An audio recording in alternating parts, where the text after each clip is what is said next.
नमस्कार साथियों, मैं जयंत सर और आज हम लोग हिंदी व्याकरण की ओर चलेंगे।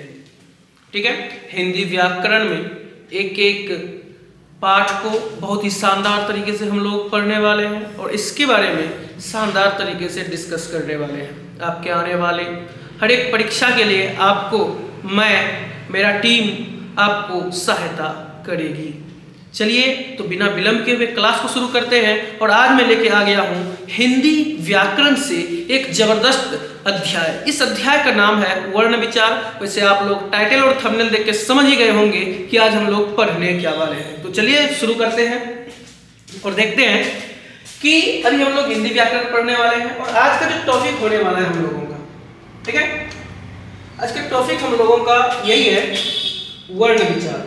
ठीक है ना, आज हम लोग वर्ण विचार को बहुत ही शानदार तरीके से पढ़ने वाले हैं और एक एक पॉइंट को बहुत ही जबरदस्त तरीके से आपके सामने में प्रकट करने वाले हैं। चलिए बिना विलंब के हुए आगे बढ़ते हैं, देखते हैं।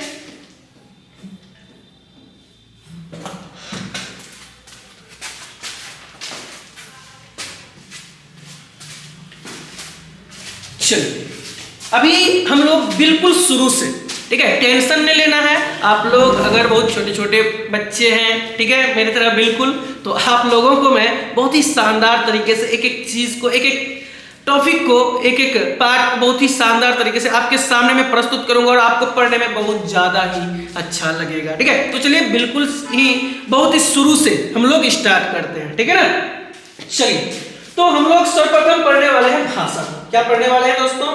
भाषा पढ़ने वाले हैं। ठीक है, और भाषा क्या होती है यह चीज मैं आपको बताऊंगा बहुत ही शानदार तरीके से।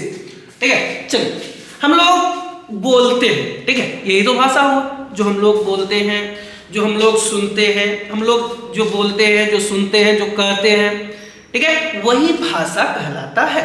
ठीक है, लेकिन हमारे व्याकरण में, हिंदी व्याकरण में भाषा कुछ और ही है। ठीक है, चलिए क्या होती है इसको हम लोग बहुत ही अच्छे तरीके से समझते हैं। प्यारे साथियों, कहें कि भाषा वह माध्यम है, अर्थात भाषा एक माध्यम है।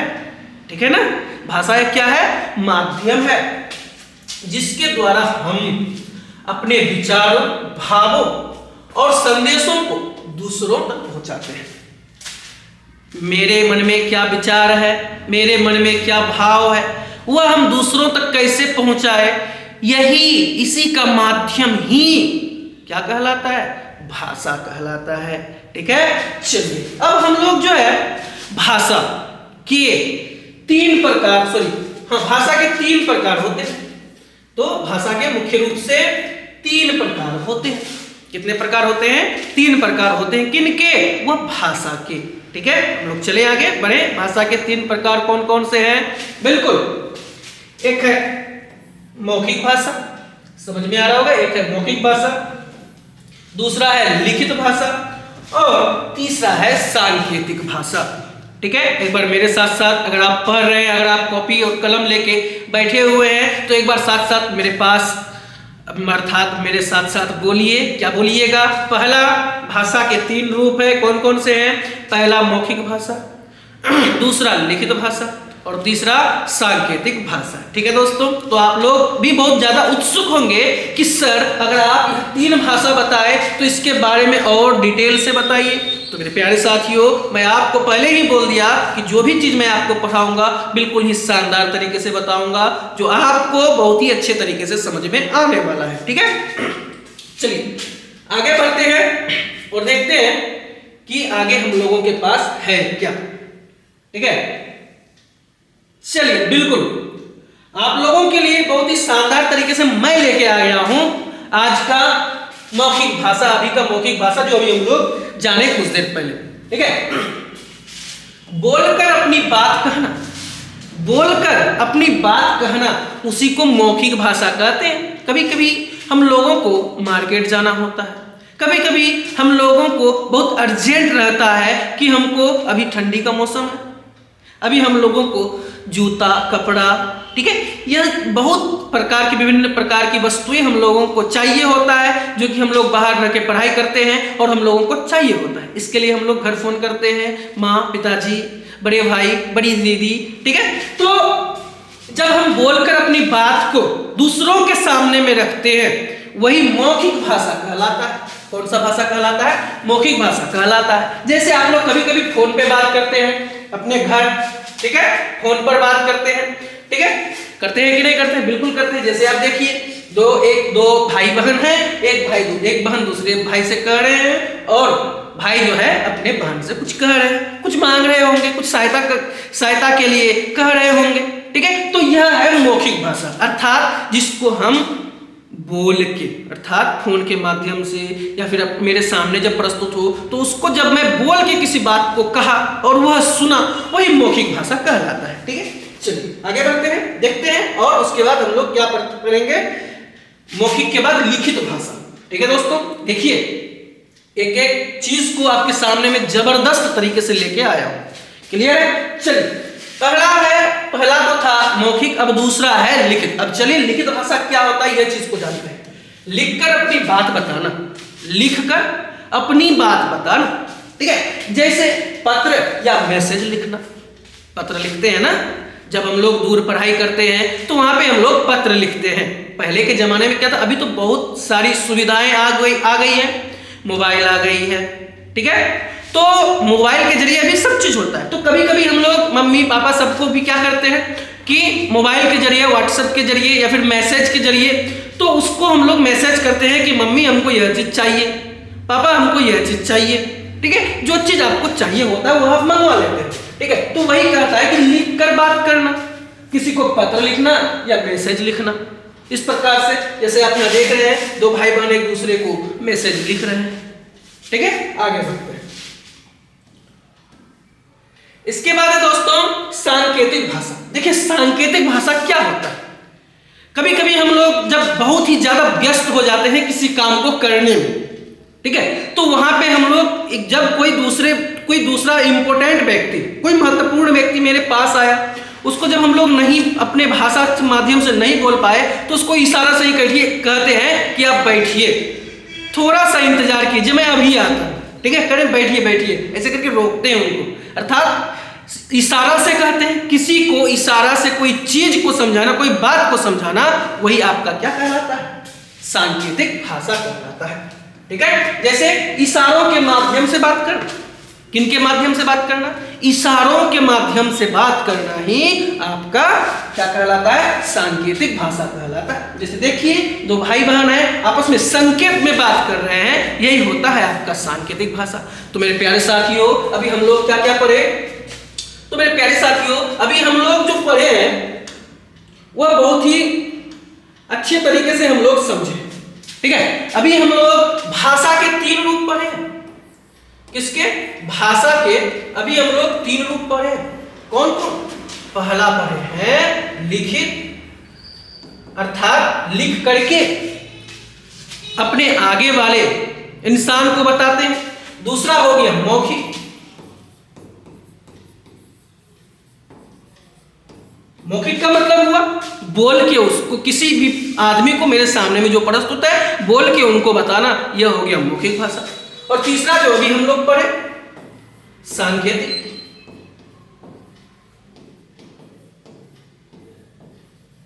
अभी जो हम लोग पढ़े सांकेतिक भाषा, ठीक है। तो 3 भाषा हम लोग पढ़े, ठीक है। तो भाषा के कितने रूप है? भाषा के 3 रूप है। हम लोग बिल्कुल ही शुरू से, ठीक है, आदि से लेके अंत तक पढ़ेंगे। आदि का मतलब होता है आरंभ, ठीक है ना। तो आदि से हम लोग पढ़ रहे हैं और जानेंगे आगे और बहुत सारी चीजें। चलिए, अब हम लोग जैसे ही भाषा को जान गए, तो अब जानना है हम लोगों को कि व्याकरण अर्थात ग्रामर अर्थात व्याकरण है क्या।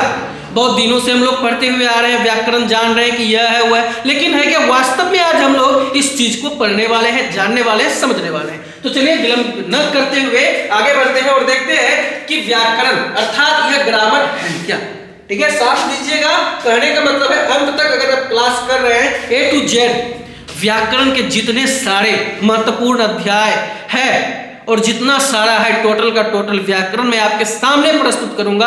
अगर आपको जहां कहीं भी दिक्कत हो आप जरूर कमेंट सेक्शन में आप अपना प्रश्न पूछिएगा, ठीक है ना।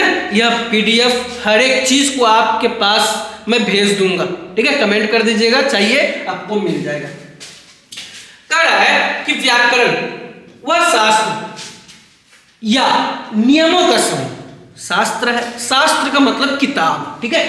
वह नियमों का समूह जो हमें किसी भी भाषा को शुद्ध से बोलना और पढ़ना और लिखना सिखाता है, वही व्याकरण कहलाता है। स्पष्ट है, बिल्कुल स्पष्ट है कि व्याकरण वह शास्त्र है जिसके पढ़ने से, जब तक मान लीजिए मेरे पास कोई पुस्तक है और हम लोग उस पुस्तक को अभी तक पढ़े नहीं है, अगर कोई व्यक्ति आके पूछ दे कि इस पुस्तक में क्या लिखा हुआ है, आपने क्या पढ़ा, तो आप भी उसको कुछ बता नहीं पाएंगे।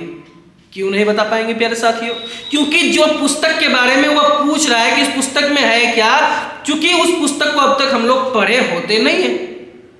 लेकिन जब हम लोग पढ़ लिए होते हैं तब उनको एक एक चीज के बारे में बहुत ही अच्छे तरीके से बता सकते हैं, और जब हम लोग बता देते हैं, यही तो आपका व्याकरण हुआ, यही तो आपका ग्रामर हुआ जो कि आप सीख रहे होते हैं, ठीक है। चलिए, तो वही व्याकरण। अब देखिए व्याकरण होता क्या है। व्याकरण एक बहुत ही अच्छी पुस्तक है, ठीक है। अर्थात जब तक हम लोग व्याकरण को नहीं जानेंगे तब तक हम लोग एक एक भाषा को सीख नहीं पाएंगे। जैसे अभी हम लोग हिंदी में वार्तालाप कर रहे हैं, बोल रहे हैं, सीख रहे हैं, किस माध्यम से सीख रहे हैं?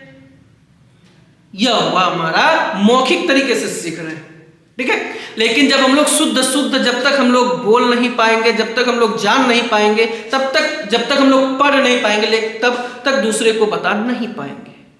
उसी प्रकार से कह रहा है कि जिस तरह सड़क पर चलने के लिए ट्रैफिक नियम होते हैं ना, ट्रैफिक नियम, क्या देख रहे हैं आप कि कितने अच्छे तरीके से ये जा रहे हैं। लेकिन आप यहीं पर देखिए, कोई इधर से आ रहा है तो कोई उधर से जा रहा है, तो इधर ऐसा करने पर क्या होगा? आपस में टकरा जाएगी और दुर्घटना हो जाएगी। इसलिए क्या बना है? ट्रैफिक नियम बना है। उसी तरह भाषा को सही ढंग से इस्तेमाल करने के लिए व्याकरण के नियम होते हैं, व्याकरण के अपने नियम होते हैं, ताकि आप कहीं पर भी गलतियां न करें, ठीक है। व्याकरण न हो तो भाषा अर्थहीन और अस्पष्ट हो जाता है।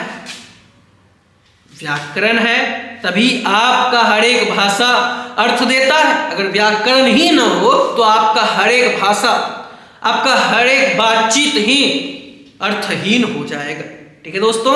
यार साथियों, आशा करूंगा कि आप सभी को व्याकरण के बारे में बहुत ही अच्छे तरीके से समझ में आ गया होगा।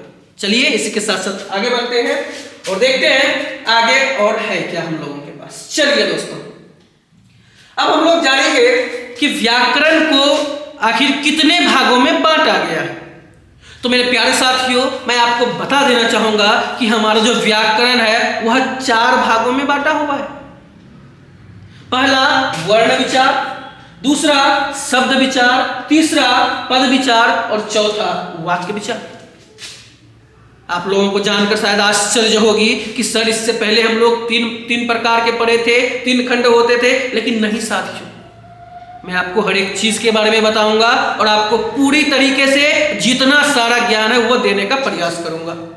आप लोग बने रहिएगा, वीडियो को अंत तक देखिएगा और पढ़ते रहिएगा, बहुत ही मजा आने वाला है आप लोगों को। तो चलिए, व्याकरण को मुख्य रूप से 4 भागों में बांटा गया है। पहला वर्ण विचार। तो साथियों, वर्ण विचार में हम लोग पढ़ने क्या वाले हैं?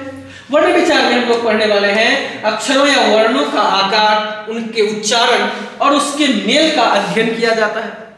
किसमें? वर्ण विचार में। अब चलिए शब्द विचार में हम लोग क्या पढ़ेंगे? इनमें शब्दों की उत्पत्ति, शब्दों की उत्पत्ति कैसे हुई इसके बारे में जानेंगे। इसके बनावट और उनके भेदों के बारे में बताया जाता है, उसके बारे में जानेंगे। और पद विचार, पद विचार में क्या कह रहे हैं? बहुत ही शानदार है, शब्दों के वाक्यों में प्रयोग। अब कोई शब्द है, उसको वाक्य में प्रयोग किस तरीके से करेंगे, इस बात को जानना है। और उनके रूप परिवर्तन का अध्ययन इसमें करेंगे। किसमें? पद विचार में। क्लियर है? अब हम लोग पढ़ेंगे वाक्य विचार, उसके बाद क्या पढ़ेंगे? वाक्य विचार। इनमें वाक्य की रचना, कैसे हम लोग वाक्य की रचना करेंगे, कैसे वाक्य बनते हैं, कैसे शुद्ध वाक्य बनते हैं, कैसे अशुद्ध वाक्य बनते हैं, किस प्रकार से पढ़ा जाए, किस प्रकार से उसको समझा जाए, A to Z, ठीक है, पूर्ण अध्ययन हम लोग करने वाले हैं। क्लियर है? वही कर उनके प्रकार और उनके विराम चिन्हों के प्रयोग के नियम होते हैं। विराम चिन्ह आप लोग जानते हैं, अल्प विराम, अर्ध विराम, ठीक है। इन सब के बारे में हम लोग बहुत ही विस्तार से पढ़ेंगे प्यारे साथियों, बने रहिएगा और एक एक चीज को शानदार तरीके से समझते हुए चलिएगा। ये वीडियो अपलोड रहेगा, ये वीडियो हर दिन के लिए रहेगा। आप देख रहे हैं, आप सुन रहे हैं, आप समझ रहे हैं, आप पढ़ रहे हैं, यही बड़ी बात है। चलिए आगे बढ़ते हैं बिना समय गवाए। अब हम लोग विषय वस्तु की ओर चलते हैं और आज हम लोग वर्ण विचार को पढ़ने वाले हैं साथियों। किस विचार को पढ़ने वाले हैं साथियों? वर्ण विचार को पढ़ने वाले हैं बहुत ही शानदार तरीके से। चलिए शुरू करें, बिल्कुल शुरू करते हैं, देखते हैं क्या है हम लोगों के पास। चलिए सबसे पहली बात हम लोग शुरू करने वाले हैं वर्ण विचार को। और वर्ण विचार शुरू करने से पहले एक मंत्र मैं यहाँ पे ले दिया हूं, सर्वे भवन्तु सुखिनः। सब कोई दुनिया में जितने सारे भाई बहन, माता पिताएं हैं, दादा दादी है, नाना नानी है, चाचा चाची है, उन सभी को आने वाले नववर्ष की बहुत बहुत शुभकामनाएं। और साथ ही साथ सभी लोग इस दुनिया में जितने भी सारे लोग हैं, सभी लोग सुख से रहें, यही कामना करूंगा इष्ट देव से। चलिए बिना समय गवाए हुए आगे बढ़ते हैं और देखते हैं आज के कार्यक्रम में। आज का कार्यक्रम हम लोगों के पास क्या है? हम लोग पढ़ रहे हैं हिंदी व्याकरण और पढ़ने वाले हैं वर्ण विचार को। आप लोगों को वहां दिखाई दे रहा होगा, ठीक है, देखिए लिख दिया हूं मैं वर्ण विचार। तो चलिए वर्ण क्या होता है, अर्थात वर्ण को ही ध्वनि कहते हैं प्यारे साथियों। वर्ण को ही क्या कहते हैं? ध्वनि कहते हैं। बहुत महत्वपूर्ण वाली बात है। चलिए अब हम लोग समझते हैं कि क्या है। कह रहा है वर्ण उस मूल ध्वनि को कहते हैं। भैया वर्ण उस मूल ध्वनि को कहते हैं। अब देखिए मूल ध्वनि क्या है, समझेंगे, टेंशन नहीं लेना है। जिसका खंड या टुकड़ा नहीं किया जाता है, खंड या टुकड़ा नहीं किया जाता। वर्ण होता ही यही है कि आप उसको तोड़िए, पीटिए, खंडित कर दीजिए, लेकिन वह खंड होगा नहीं, संभव ही नहीं है, ठीक है, बिल्कुल संभव नहीं है। वही क्या कहलाता है? वर्ण कहलाता है। अर्थात जिसको हम लोग खंड नहीं कर सकते हैं, जिसको हम लोग तोड़ नहीं सकते हैं, वह वर्ण कहलाता है। जैसे अ, आ, हर्ष, ई, दीर्घ, ई, क, छ, ट, त आदि। बात समझ में आ रहा है आप लोगों को? क हलन, इसका कोई खंड नहीं है, ठीक है। अब देखिए है क्या, मैं आपको यहाँ पे थोड़ा सा समझाता हूं। जैसे देखिए क, ठीक है ना, क हलन प्लस अ, इसका कोई खंड निकला नहीं? निकला, कोई खंड नहीं निकला, इसका कोई टुकड़ा नहीं हुआ। आप कहिएगा सर फिर टुकड़ा होता किसका है? तो टुकड़ा शब्दों का होता है। अब देखिएगा, अब देखिए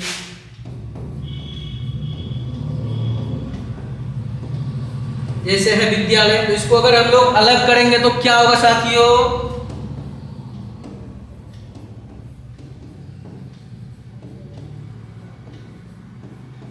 विद्या प्लस आलय, विद्या धन आलय बराबर विद्यालय। तो यह होता है खंड, टुकड़ा, न कि यह होता है। क्लियर है जी हाँ। उसी प्रकार से अ वर्ण है, शुद्ध वर्ण, ठीक है। अब यह वर्ण का भी कैटेगरी होता है, आगे बढ़ेंगे जानेंगे हर एक चीज। चलिए अब देखिए वर्णमाला, बहुत ही फेमस बात है कि वर्णमाला आखिर होता क्या है। पूछ देता है कभी कभी एग्जाम में कि बताइए कि वर्णमाला है क्या। प्यारे साथियों वर्णमाला कहते किसको है? कि वर्णों के समुदाय को वर्णमाला कहते हैं। वर्णों के समुदाय को ही क्या कहते हैं? वर्णमाला कहते हैं, ठीक है। चलिए अब बहुत ही महत्वपूर्ण सवाल कि हिंदी वर्णमाला में टोटल का टोटल वर्ण 52 है। कितने वर्ण है? 52, 52 वर्ण है। मैं आपको आपके सामने में प्रत्यक्ष रूप से 52 वर्णों की गणना कर सकता हूं और बिल्कुल करूंगा भी। चलिए आगे बढ़ते हैं, देखते हैं किस तरीके से हम लोग करते हैं 52 वर्णों की गणना। मेरे प्यारे साथियों वर्ण के 2 भेद होते हैं, इस चीज को याद रखिएगा। बार बार एग्जाम में पूछा जाता है कि बताइए कि वर्ण के कितने भेद हैं। वर्ण के दो भेद हैं, पहला स्वर वर्ण, दूसरा व्यंजन वर्ण। कौन कौन से वर्ण? स्वर वर्ण और दूसरा व्यंजन वर्ण। प्यारे साथियों, आपके एग्जाम में आएगा, आप कंटिन्यू पढ़ाई को जारी रखिएगा। आगे बढ़ते हैं, जानते हैं आगे क्या है। चलिए आगे तो यही होगा कि स्वर वर्ण किसको कहते हैं, ठीक है। चलिए स्वर वर्ण देखिए, कह रहा है कि जिन वर्णों का उच्चारण बिना किसी अन्य वर्ण की सहायता से हो। उच्चारण का अर्थ होता है बोलना, ठीक है। अब हम लोग कोई वर्ण को उठा लिए, अब जिस वर्ण को उठाए उस वर्ण को अगर हम लोग बोलेंगे तो वह वर्ण स्वतंत्र रूप से उच्चारित होगा। उस वर्ण को बोलने में नहीं किसी चीज का, नहीं किसी और दूसरे वर्ण का सहायता होगा, नहीं, ऐसा नहीं है, बल्कि वह वर्ण स्वतंत्र रूप से उच्चारित होगा। जैसे कि आप लोग देख सकते हैं वो क्या साथियों, अ। आप एक बार उच्चारण करके देखिए अ को। जैसे ही आप उच्चारण कीजिएगा तो आपको पता चलेगा, जैसे हम लोग अ बोल रहे हैं तो सिर्फ अ ही आ रहा है, इसमें और कोई वर्ण मिला हुआ है ही नहीं, ठीक है। जैसे अ, आ, हर्ष ई, दीर्घ ई, हर्ष उ, दीर्घ उ, री, ए, ओ, औ। टोटल का टोटल 11 स्वर होते हैं। स्वरों की संख्या कितनी है प्यारे साथियों? बहुत ही महत्वपूर्ण सवाल है और पावरफुल सवाल है। पूछता है कभी कभी कि बताइए स्वर वर्ण की संख्या होती कितनी है। प्यारे साथियों, स्वर वर्ण की संख्या 11 होती है। एग्जाम में पूछा जाता है मैट्रिक इंटर के। अब स्वर वर्ण होते कौन कौन से हैं, इस चीजों को हम लोग जानते हैं। जैसे अ, आ, हर्ष ई, दीर्घ ई, हर्ष उ, दीर्घ उ, री, ए, ओ, औ। मात्र 11 स्वर वर्ण ही होते हैं। क्लियर? आगे बढ़े प्यारे साथियों, बिल्कुल आगे बढ़ते हैं। देखिए अब हम लोग स्वर वर्ण को भी जाने, अब इसके बाद जानना होगा हम लोगों को स्वर के भेद। प्यारे साथियों, स्वर वर्ण के 3 भेद होते हैं। कौन कौन होते हैं? बिल्कुल शानदार तरीके से जानेंगे। एक होता है हर्ष स्वर, दूसरा होता है दीर्घ स्वर और तीसरा होता है प्लुत स्वर। हर्ष स्वर कहते किसको है? तो वह स्वर जिसके उच्चारण में कम से कम समय लगे। कितने समय लगे? कम से कम, अर्थात उसमें एक मात्रा का समय लगता है उच्चारण करने में। जैसे आप लोग देख लीजिए, जिनके उच्चारण में कम समय लगे, जैसे अ, हर्ष ई, हर्ष उ, री। कितने हैं भैया? अ, हर्ष ई, हर्ष उ, री। और प्यारे साथियों, एक बात मैं आप लोगों के सामने स्पष्ट रखना चाहता हूं कि यह ह्रस्व स्वर को ही मेरे प्यारे साथियों मूल स्वर कहते हैं। कई मरतबा एग्जाम में पूछा हुआ है कि बताइए मूल स्वर का दूसरा नाम क्या है? तो ह्रस्व स्वर है। मूल स्वर का दूसरा नाम ह्रस्व स्वर है और ह्रस्व स्वर को ही मूल स्वर कहते हैं। अब कहा जाएगा कि मूल स्वरों की संख्या है, तो प्यारे साथियों मूल स्वरों की संख्या आपकी 4 है। वह है अ, हर्षई, हर्षौ और री। मूल स्वरों की संख्या कितनी है साथियों? 4 है। कौन कौन है? अ, हर्षई, हर्षौ और री। आशा करूंगा आपको समझ में आया होगा। मूल स्वर और ह्रस्व स्वर दोनों एक ही हैं। चलिए इसके साथ साथ आगे बढ़ता हूं। अब जानता हूं कि यह जानूंगा हम लोग अभी साथ में कि दूसरा नंबर में दीर्घ स्वर, आखिर ये दीर्घ स्वर है क्या? प्यारे साथियों, दीर्घ स्वरों की संख्या 7 है। और दीर्घ स्वर होते कौन है? तो जानते हैं कि जिनके उच्चारण में ह्रस्व की अपेक्षा 2 गुना समय लगे, उसी को ह्रस्व स्वर कहते हैं। सॉरी, ह्रस्व स्वर उसको नहीं कहते, उसको दीर्घ स्वर कहते हैं। ह्रस्व स्वर की अपेक्षा जिन वर्णों में 2 गुना समय लगे उच्चारण करने में, उन्हीं को हम लोग दीर्घ स्वर कहते हैं। ठीक है? और दीर्घ स्वर होते कौन कौन से? दीर्घ स्वर यहां देखिए, आ, दीर्घ ई, दीर्घ उ, ठीक है, ए, ओ, औ। ठीक है, यही बिल्कुल यही। ठीक है, 4 3 7। और इन वर्णों की संख्या कितनी है? 7 है। इस चीज को याद रखिएगा। और ह्रस्व स्वरों की संख्या कितनी है? यह 4 है, याद रखें। किनकी? तो ह्रस्व स्वरों की संख्या 4 है और दीर्घ की 7 है, इसको याद रखिए। अब देखिए प्लुत स्वर। प्लुत स्वर का मतलब है कि इसको जब हम लोग उच्चारण करेंगे तो ह्रस्व स्वर की अपेक्षा 3 गुना समय लगेगा उच्चारण करने में। और एक बात आप लोगों को पता है, यह जो आपका प्लुत स्वर है, यह आपका किसी को पुकारने या फिर चिल्लाने के लिए प्रयोग किया जाता है। जैसे कभी कभी हम लोग कहते हैं, रे भाई जरा सुनना तो, ए सतीश जरा यहां आना तो, जैसे उसको चिल्ला के हम लोग कहते हैं, जैसे हम लोग संबोधित करते हैं, वही आपका प्लुत स्वर कहता है। प्लुत स्वर को बोलने में सबसे ज्यादा समय लगता है प्यारे साथियों, याद रखिएगा। प्लुत स्वर को बोलने में सबसे ज्यादा समय लगता है। जैसे हरिओम, ठीक है, जैसे कहते हैं ओम, उसी प्रकार से यह आपका प्लुत स्वर हो गया। क्लियर है? इसी के साथ साथ मैं आगे बढ़ता हूं, आशा करूंगा सबको आप लोग जान गए। और एक चीज देखिएगा कि मूल स्वर या ह्रस्व स्वर, अर्थात मूल स्वर को ही ह्रस्व स्वर कहते हैं और यह मात्र है 4। जैसे अ, हर्षई, हर्षौ और री, यह मात्र 4 आपके कौन से हैं? मूल स्वर है। और यह पिछले बार भी एग्जाम में पूछा है बिहार बोर्ड के, और उससे पिछले बार भी यही पूछा है। ठीक है, अर्थात मैं जो आपको पढ़ाऊंगा वह आपके परीक्षा से संबंधित होगा। ठीक है, आगे बढ़े। देखिए आगे हम लोगों के पास क्या है, बहुत ही शानदार तरीके से आप लोग पढ़ते हुए चलिएगा और आप लोगों के लिए मैं जी जान से मेहनत कर रहा हूं। चलिए आगे हम लोगों के पास है, अब जो हम लोग पढ़े, क्या पढ़े? तो स्वर वर्ण के बारे में हम लोग पढ़ लिए।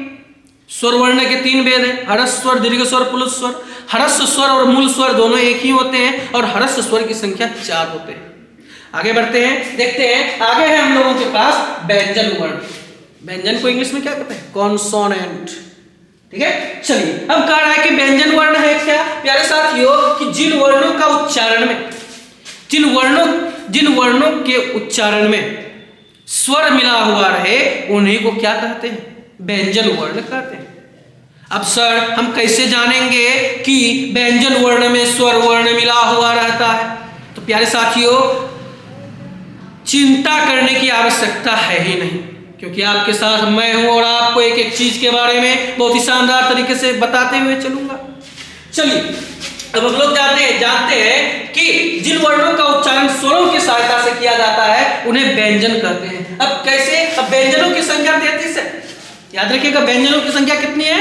33 है। और व्यंजन होते कौन कौन से हैं, यह चीज भी आपके सामने मैं प्रस्तुत करूंगा, आप लोग बने रखिएगा।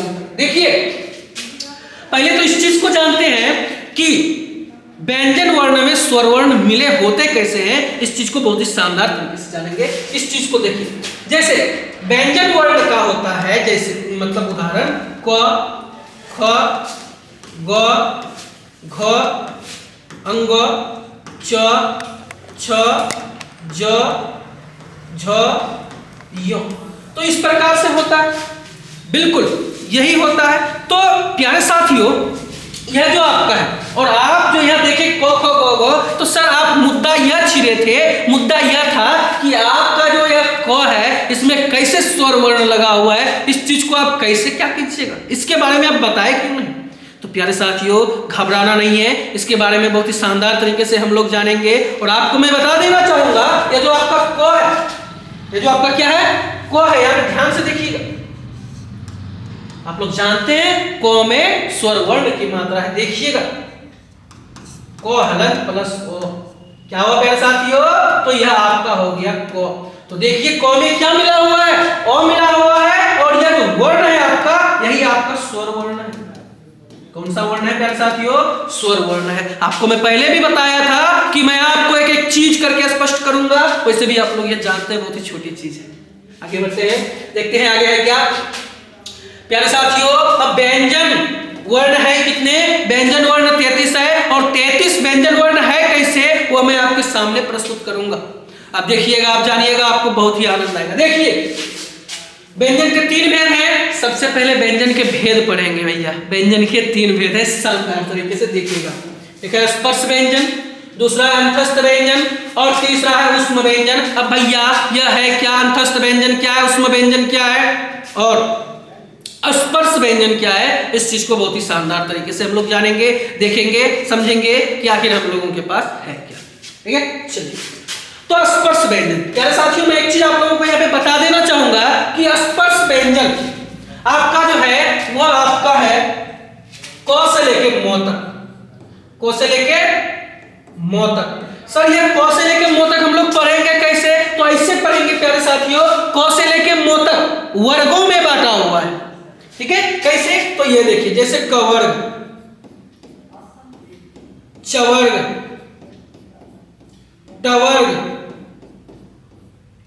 तवर्ग, पवर्ग। प्यारे साथियों आप गिन सकते हैं कि आपके पास 5 वर्ग है।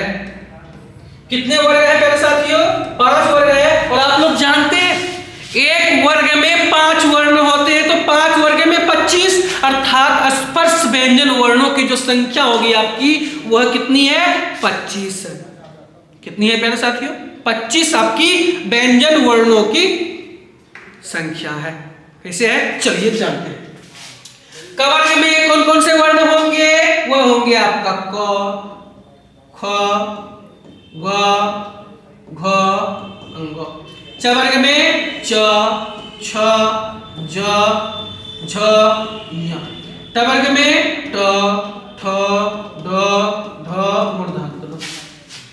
उसके बाद त वर्ग में आपका होगा त, थ, ड, ध, दंत ण। उसके बाद आपका होगा प वर्ग में प, फ, ब, भ, म।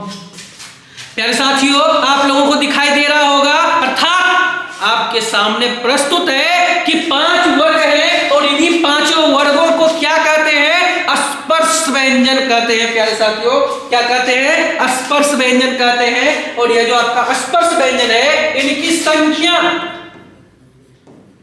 टोटल स्पर्श व्यंजन आपका है 25, याद रखिएगा। स्पर्श व्यंजन वर्ण कितने हैं, 25 है। और यह जो आपका स्पर्श व्यंजन वर्ण है प्यारे साथियों, यह आपका व्यंजन वर्ण के भेद का पहला भेद है।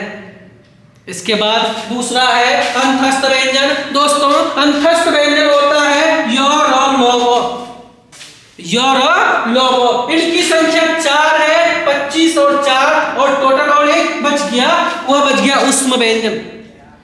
प्यारे साथियों उष्म व्यंजन वर्णों की संख्या भी 4 है, तालव्य स्व, मूर्धन्य स्व, दंत स्व, ह। उष्म व्यंजन वर्णों की संख्या 4 है, तालव्य स्व, मूर्धन्य स्व, दंत स्व और ह। प्यारे साथियों इसको भी अगर हम लोग मिला दे तो कितना हो गया, 25 4 29 4 33। तो प्यारे साथियों आपके सामने में प्रस्तुत है कि व्यंजन वर्णों की संख्या 33 हुआ, तो हुआ कैसे, तो ऐसे हुआ कि स्पर्श व्यंजन हो गया आपका 25, अंतस्थ व्यंजन हो गया आपका 4 और उष्म व्यंजन हो गया आपका 4, 25 और 8 33 आपके सामने में प्रस्तुत है। तो इस प्रकार से हम लोगों ने जाना, हम लोगों ने पढ़ा कि व्यंजन वर्ण के 3 भेद हैं, स्पर्श व्यंजन, अंतस्थ व्यंजन और उष्म व्यंजन। प्यारे साथियों स्पर्श व्यंजन वर्णों की संख्या 25 होती है, अंतस्थ व्यंजन वर्णों की संख्या 4 होती है और उष्म व्यंजन वर्णों की संख्या 4 होती है। प्यारे साथियों हम लोगों ने साथ साथ यह भी जाना कि स्पर्श व्यंजन वर्णों को 5 वर्गों में विभक्त किया हुआ है। वह है क वर्ग में 5 वर्ण है, क, ख, ग, घ, अंग। उसके बाद च वर्ग, उसके बाद ट वर्ग, उसके बाद त वर्ग, उसके बाद प वर्ग। एक वर्ग में 5 वर्ण, तो 5 वर्ग में 25 वर्ण। तो स्पर्श व्यंजन वर्णों की संख्या हो गया 25। और उसके बाद हम लोग जो जाने अंतस्थ व्यंजन, वह आपका होता है य, र, ल, व। इनकी संख्या 4, 25 4 29 हो गया। उसके बाद बचा उष्म व्यंजन। उष्म व्यंजन वर्णों की संख्या होती है 4, तालव्य स्व, मूर्धन्य स्व, दंत स्व, तीनों प्रकार का स्व और साथ ही साथ उसमें तालव्य स्व आप लगा दीजिए तो वह आपका हो जाएगा उष्म व्यंजन।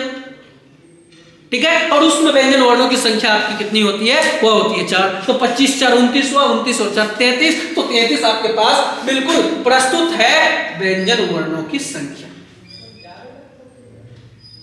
चलिए प्यारे साथियों आगे बढ़ते हैं और जानते हैं कि अगला कार्यक्रम हम लोगों के पास क्या है। तो प्यारे साथियों हम लोगों के पास अगला कार्यक्रम है, इससे आगे जो होता है एक वर्ण है अयोगवाह। ठीक है, तो प्यारे साथियों अयोगवाह क्या है? अयोगवाह की संख्या 2 है। कौन कौन से हैं? एक होता है अनुस्वार, ठीक है, और एक होता है एक होता है अनुस्वार, एक होता है जैसे अंगूर में, जैसे आप अंगूर लिखते हैं, ओ में अनुस्वार लगाते हैं, गौदुर्गु कर अंगूर, तो यही हुआ आपका, यह जो आप अनुस्वार लगाए हैं, यह आपका अयोगवाह वर्ण कहलाता है। साथ ही साथ आपका और विसर्ग, ये जो आपका विसर्ग, यह जो आप कभी कभी उच्चारित करते हैं, का उच्चारण करते हैं, इसका मतलब होता है आधा हो। क्या होता है इसका मतलब? आधा हो होता है। प्यारे साथियों, आप लोगों को जानकर अच्छा लगा होगा कि का मतलब होता है आधा हो, जो कि अभी आप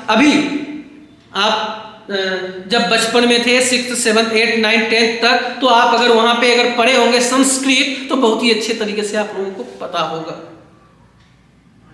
ठीक है। ओम अग्निमिडे पुरोहितम यज्ञस्य देवम ऋत्विजम अहोतारम रत्नधातम, यह ऋग्वेद का प्रथम सूक्त का पहला मंत्र है, ठीक है, अग्नि सूक्त का पहला मंत्र है। क्लियर है? चलिए, तो प्यारे साथियों, अनुस्वार और विसर्ग को ही अयोगवाह कहा जाता है। अब एक चीज, ये न तो पूरी तरह स्वर है और न ही व्यंजन। और एक चीज, अब जाते हैं हम लोग संयुक्त व्यंजन कौन कौन से हैं। प्यारे साथियों, कभी कभी बहुत ही शानदार तरीके से शब्द पूछता है, प्रश्न पूछता है कि बताइए कि संयुक्त व्यंजन कौन कौन से हैं और संयुक्त व्यंजन किन किन वर्णों से मिलकर बना है। प्यारे साथियों, आपके सामने मैं प्रस्तुत करना चाहूंगा कि संयुक्त व्यंजन है आपका अक्ष, त्र, ज्ञ और स्र।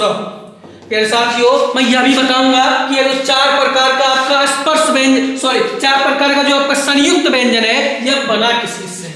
तो प्यारे साथियों, अक्ष जो है आपका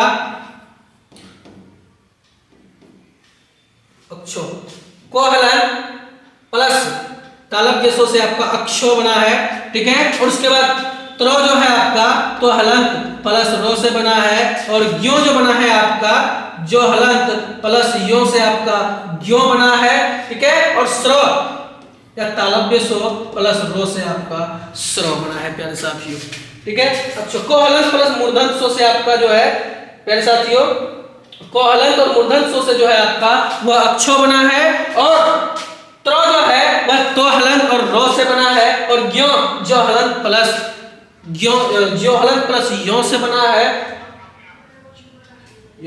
हाँ, स्र और तालव्य सो हलंत प्लस रो से बना है आपका स्र, ठीक है प्यारे साथियों। इसी के साथ साथ हम लोग आगे बढ़ते हैं और हम लोग यह जाना ये जो आपका संयुक्त व्यंजन है वो आपका 4 है, ठीक है। और देखिए, दोनों व्यंजनों के मेल से ही बने वर्ण है। अभी हम लोग कुछ देर पहले देखे कि किस प्रकार से व्यंजन के योग से मिलकर बना दोनों वर्ण, ठीक है प्यारे साथियों। आगे बढ़ते हैं। अब एक आता है द्विगुण। प्यारे साथियों, इस द्विगुण व्यंजन को कभी कभी हम लोग आगत व्यंजन के नाम से भी जानते हैं। किस व्यंजन के नाम से जानते हैं प्यारे साथियों? आगत व्यंजन के नाम से भी जानते हैं। बहुत ही फेमस है और कभी कभी पूछ देता है कि बताइए आगत है कौन। तो यह आप लोग, जिसको आप लोग बड़ी रो जैसे सड़क में यूज करते हैं, बड़ी रो, उसी को हम लोग द्विगुण या आगत कहते हैं। और यह जो है अढ़ो, क्या कहते हैं इसको? अढ़ो कहते हैं। और इसको हम लोग पढ़ते हैं जैसे पढ़ो, पढ़ो, तो पढ़ो में यह जो ढो है उसी में, और इसको हम लोग कभी कभी क्या करते हैं, ऐसे भी यूज करते हैं जो कि ड में काम आता है, और कभी कभी यह ढो में काम करता है। जैसे ढोलक लिखे, ठीक है, ढोना लिखे, उस प्रकार से। और यह डो, डमरू वाला डो, यह हो गया आपका डो। बात समझ में आया प्यारे साथियों? बिल्कुल। इसी प्रकार से आपका द्विगुण व्यंजन वर्णों की संख्या 2 हो जाती है, संयुक्त व्यंजन की 4 हो जाती है, और अयोगवाह 2 हो जाती है, अनुस्वार और विसर्ग। प्यारे साथियों, एक बार मैं आपको 52 वर्णों की गणना करने के लिए बता दूं, तब आप स्पष्ट हो जाएंगे कि यह है क्या। प्यारे साथियों, एक चीज आप बताइए, मैं अभी तक एक चीज पूछूंगा फिर से कि आप जो पढ़े, एक पढ़े स्वर, तो स्वर वर्णों की संख्या कितनी पढ़े दोस्तों? वह पढ़े 11। कितनी पढ़े दोस्तों? 11 पढ़े। और पढ़े व्यंजन, और व्यंजन टोटल का टोटल कितने पढ़े दोस्तों? व्यंजन का टोटल आप पढ़े 33। अभी जो आप पढ़े अयोगवाह, इनकी संख्या 2 पढ़े आप अयोगवाह की, ठीक है। उसके साथ आप संयुक्ता अक्षर पढ़े, संयुक्ता अक्षर पढ़े, आप इसको पढ़े 4 और उसके बाद पढ़े आप द्विगुण, द्विगुण इनकी संख्या आप पढ़े 2। तो प्यारे साथियों अगर आप इनको गिनिएगा तो यह आपका टोटल का टोटल कितना हो जाएगा, 52 हो जाएगा। टोटल का टोटल वर्ण कितना हो जाएगा, 52 वर्ण हो जाएगा। इसलिए आपको मैं कुछ देर पहले कहा, जब मैं क्लास को आरंभ किया था तो तब मैं कहा, जब हम लोग वर्ण विचार में आए तब भी कहा कि टोटल के टोटल वर्ण जो है आपके वह 52 है। ठीक है, इसी के साथ साथ आगे बढ़ते हैं। अब और एक चीज आ गया मेरे सामने कि उच्चारण, वर्णों के उच्चारण में स्वर तंत्रियों, ठीक है, स्वर तंत्रियों में होने वाले कंपन के आधार पर व्यंजनों को 2 भागों में बांटा गया है। एक होता है घोष, दूसरा होता है अघोष। प्यारे साथियों मुद्दा यह है कि घोष वर्ण कहते किसको हैं और अघोष वर्ण कहते किसको हैं। प्यारे साथियों बहुत ही जबरदस्त तरीके से आपके सामने मैं प्रस्तुत करूंगा। और कुछ देर पहले हम लोग पढ़े हैं वर्ग को। वर्ग कितने होते हैं, 5 वर्ग होते हैं और यही 5 वर्ग में अभी खेल समाया हुआ है। इस चीज को आप लोग ध्यान से देखिएगा और समझते हुए चलिएगा कि मैंने ऐसा क्यों कहा। प्यारे साथियों जबरदस्त है। अब देखिए घोष वर्ण, अभी हम लोगों ने वर्ग पढ़ा, क्या पढ़ा, वर्ग पढ़ा कुछ देर पहले, कवर्ग, चवर्ग, टवर्ग, तवर्ग, पवर्ग, ठीक है। अब देखिए कह रहा है कि किसी भी वर्ग का तीसरा, चौथा और पांचवा वर्ण, तीसरा, चौथा और पांचवा वर्ण घोष वर्ण कहलाता है। किसी भी वर्ग का तीसरा, चौथा और पांचवा वर्ण दोस्तों क्या कहलाता है, घोष वर्ण कहलाता है। अब कवर्ग का तीसरा ग, चौथा घ, पांचवा अंगो, उसी प्रकार से चवर्ग है, उसी प्रकार से टवर्ग है, उसी प्रकार से तवर्ग, उसी प्रकार से पवर्ग। अर्थात ये जो 5 वर्ग है, पांचों वर्ग के पहला वर्ण, तीसरा वर्ण, चौथा वर्ण और पांचवा वर्ण, तीसरा वर्ण, चौथा वर्ण और पांचवा वर्ण ही आपका क्या कहलाता है, वो आपका कहलाता है घोष वर्ण। और एक चीज, जितने सारे स्वर वर्ण होते हैं, जितने सारे स्वर वर्ण होते हैं अर्थात 11 के 11 स्वर आपका क्या कहलाएगा, 11 का 11 स्वर आपका घोष वर्ण कहलाएगा प्यारे साथियों। ठीक है, चलिए यही है। और याद रखने का ट्रिक मैं यहाँ पे बताया हूं, ध्यान दीजिएगा कि सघोष अर्थात देखिए घोष को सघोष भी कहते हैं, घोष वर्ण को क्या कहते हैं, सघोष भी कहते हैं। इस चीज को ध्यान दीजिएगा। 345 अर्थात वर्ग का तीसरा वर्ण, फिर किसी वर्ग, फिर प्रत्येक, फिर वर्ग का चौथा वर्ण, फिर वर्ग का पांचवा वर्ण, अर्थात 345 ही हम लोगों का क्या है यहाँ पे कोड है, याद करने का ट्रिक। ठीक है, और साथ ही साथ याद रखिएगा कौन होता है इसमें, ह पांचवा वर्ण और ह योरोलोबो, और सभी के सभी स्वर वर्ण आपका क्या हो जाता है, घोष या सघोष वर्ण कहलाता है। एक बार मैं फिर से प्रस्तुत कर देना चाहूंगा, फिर से मैं बता देना चाहूंगा, किसी भी वर्ग का तीसरा, चौथा, पांचवा प्लस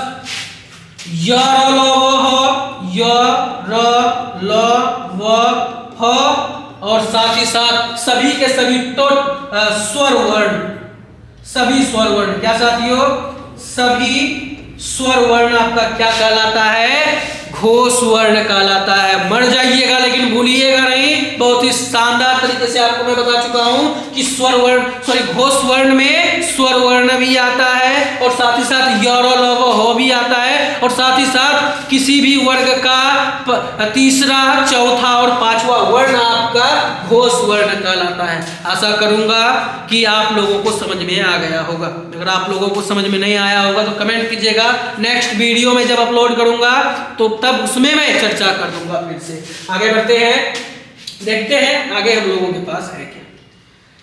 चलिए प्यारे साथियों, इसी के साथ साथ हम लोगों के पास अब अघोष वर्ण आ चुका है। क्या आ चुका है प्यारे साथियों, अघोष वर्ण आ चुका है। तो घोष और अघोष, ठीक है। तो चलिए अघोष करें कि प्रत्येक वर्ग का पहला और दूसरा वर्ण अघोष वर्ण कहलाता है। प्रत्येक वर्ग का, वर्ग हम लोगों ने कितने पढ़े, 5 पढ़े। कौन कौन से पढ़े, कवर्ग, चवर्ग, टवर्ग, तवर्ग, पवर्ग, और 5 वर्ग के पहला और दूसरा, कवर्ग का क ख, चवर्ग का च छ, उसके बाद होगा टवर्ग का ट ठ, उसके बाद होगा तवर्ग का तो थ, उसके बाद पवर्ग का प फ। तो यह जो वर्ण होगा आपका, यही आपका क्या कहलाएगा, अघोष वर्ण कहलाएगा, और साथ ही साथ तालव्य स्व मूर्धन्य स्व दंत स्व आपका अघोष वर्ण कहलाएगा। ऐसा करूंगा समझ में आ गया होगा आप लोगों का। आगे बढ़ते हैं, इसी के साथ साथ देखते हैं अगला प्रश्न क्या है हम लोगों, सॉरी अगला टॉपिक क्या है हम लोगों के पास। देखिए अगला टॉपिक हम लोगों के पास है अल्पप्राण। क्या है प्यारे साथियों, अल्पप्राण है अगला टॉपिक हम लोगों के पास। अल्पप्राण देखिए, जानते हैं समझते हैं क्या कह रहा है। अल्पप्राण कह रहा है कि प्रत्येक वर्ग का पहला, तीसरा और पांचवा वर्ण अल्पप्राण कहलाता है। प्यारे साथियों गौर फरमाइएगा, देखिएगा कि प्रत्येक वर्ग का पहला वर्ण, तीसरा वर्ण और पांचवा वर्ण। प्यारे साथियों यहाँ पे भी दिया हुआ है, पहला वर्ण आपका को हो गया, तीसरा वर्ण आपका गो हो गया और पांचवा वर्ण आपका अंगो हो गया। समझ में आ रहा है बिल्कुल। और च वर्ग का च, जो यो, चो पहला, जो तीसरा और यो पांचवा। तो उसी प्रकार से टवर्ग, तवर्ग, पवर्ग, उसी प्रकार से सभी के सभी वर्गों का पहला, तीसरा और पांचवा वर्ण क्या कहलाता है, अल्पप्राण कहलाता है। और साथ ही साथ य, र, ल, वो होता है। साथ ही साथ मेरे साथियों य, र, ल, वो भी आपका क्या कहलाएगा, अल्पप्राण कहलाएगा। प्यारे साथियों घबराना नहीं है, यह जो पीडीएफ है मैं आपको दे दूंगा, टेंशन नहीं लेना है, बशर्ते पहले आप क्लास कीजिए, उसके बाद आपको मिल जाएगा। ठीक है, चलिए प्यारे साथियों याद रखने की जादुई ट्रिक, इसमें थोड़ा सा ध्यान देना है। कह रहा है कि 1, 3, 5 अर्थात किसी भी वर्ग का पहला वर्ण, किसी भी वर्ग का तीसरा वर्ण और किसी भी वर्ग का पांचवा वर्ण आपका क्या कहलाएगा, अल्पप्राण कहलाएगा। और यह जो तीनों है, यह तीनों आपका क्या कहलाएगा प्यारे साथियों, विषम संख्या है ना। आप बचपन में पढ़े होंगे सम संख्या, विषम संख्या, जो 2 से पूर्णतः विभाजित हो जाते हैं वो आपका विषम संख्या कहलाता है। और जो 2 से पूरा पूरा भाग लग जाता है वह सम संख्या, जो 2 से पूरा पूरा भाग नहीं लगता उसे विषम संख्या कहते हैं। तो यह नहीं लगेगा 2 से भाग, यह भी नहीं लगेगा, यह भी नहीं लगेगा, अर्थात 1, 3, 5 2 से विभाजित नहीं होगा। क्लियर है। तो यह विषम संख्याएं हुई, यह आपका क्या कहलाएगा, अल्पप्राण कहलाएगा। प्यारे साथियों आशा करूंगा समझ में आ गया होगा। आगे बढ़ते हैं, देखते हैं आगे क्या है हम लोगों के पास।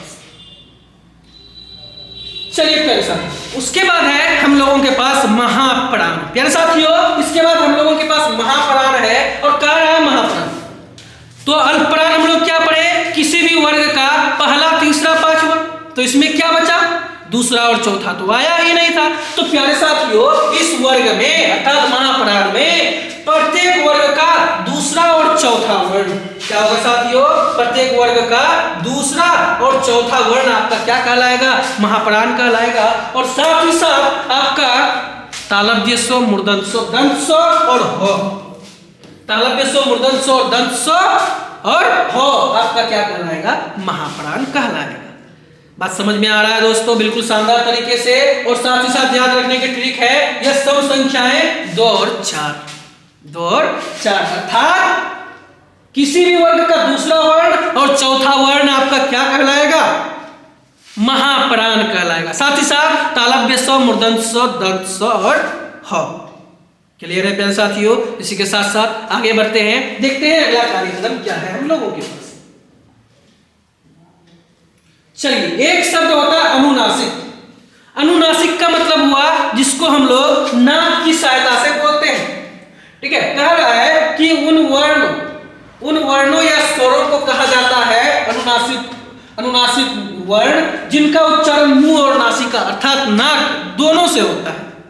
अनुनासिक मुंह और नाक दोनों से होता है। और याद रखिएगा प्यारे साथियों यह अनुनासिक वर्ण बहुत बार पूछा गया है बोर्ड की परीक्षा में और आपको भी पूछ सकता है, इसलिए सतर्क हो जाइए और शानदार तरीके से पढ़िए कि यह है क्या। जैसे यह जो अनुनासिक है यह है क्या, आखिर में इसको आखिर यह है क्या। प्यारे साथियों आप लोग यह चंद्र बिंदु का प्रयोग किए हैं कभी ना कभी, किए हैं ना। जैसे आप लोग करते हैं आंगन लिखने में, आंगन लिखने में करते हैं, मां लिखने में करते हैं, मां लिखने में करते हैं ना, तो यह जो चंद्र बिंदु का प्रयोग करते हैं, यही चंद्र बिंदु आपका अनुनासिक स्वर कहलाता है। याद रखिएगा, फिर अनुनासिक वर्ण कहलाता है। प्यारे साथियों, आशा करूंगा कि अनुनासिक का मतलब चंद्र बिंदु होता है, यह चीज आपको समझ में आ गया होगा। आगे बढ़ता हूं। अब मुख्य विशेषताएं इनकी क्या होती है, ध्यान से देखिएगा। इसका उच्चारण जो होता है, बोलते समय हवा मुंह और नाक दोनों से एक साथ निकलती है। चंद्र बिंदु अगर बोलेंगे तो इसको जब हम लोग बोलेंगे और बोलने में मुंह से और नाक से दोनों जगह से क्या निकलेगा, हवा एक साथ निकलेगा। और कह रहा है कि चिन्ह, इसका प्रतीक चिन्ह होता है चंद्र बिंदु। देख सकते हैं आप लोग यहाँ पे बहुत ही शानदार तरीके से। और इसका ध्वनि यह एक कोमल ध्वनि है, जैसे माँ बोलने से किस प्रकार से मुंह पूरा खुल जाता है, लगता है कि त्रिभुवन मेरे अंदर में समाया हुआ है जब हम लोग माँ शब्द का प्रयोग करते हैं। ठीक है, तो माँ एक ऐसी चीज है जिसमें त्रिभुवन समाया हुआ है, इस चीज को नहीं भूलिएगा। और साथ ही साथ गांव को जब हम लोग बोलते हैं, बहुत ही प्यारा शब्द है, बहुत ही कोमल शब्द है। कौन, बहुत ही कोमल ध्वनि है यह चंद्र बिंदु, जब आप लोग चंद्र बिंदु को बोलेंगे। क्लियर है। और देखिए इसका अनुनासिक के उदाहरण, जैसे कैसे इसको उदाहरण में लाया जाता है, इस चीज को देख लीजिए। जैसे से आंख, आंगन, चांद, चांद बिंदु दिया हुआ है, ऊंट, उंगली, मुंह, हंसना, फंसना, गांव, टांगा। ठीक है, इस प्रकार की ये सब जो शब्द दिया हुआ है, यह आपका चांद बिंदु लगाया हुआ है। अर्थात चंद्र बिंदु को ही कौन सा स्वर कहते हैं, अनुनासिक कहते हैं।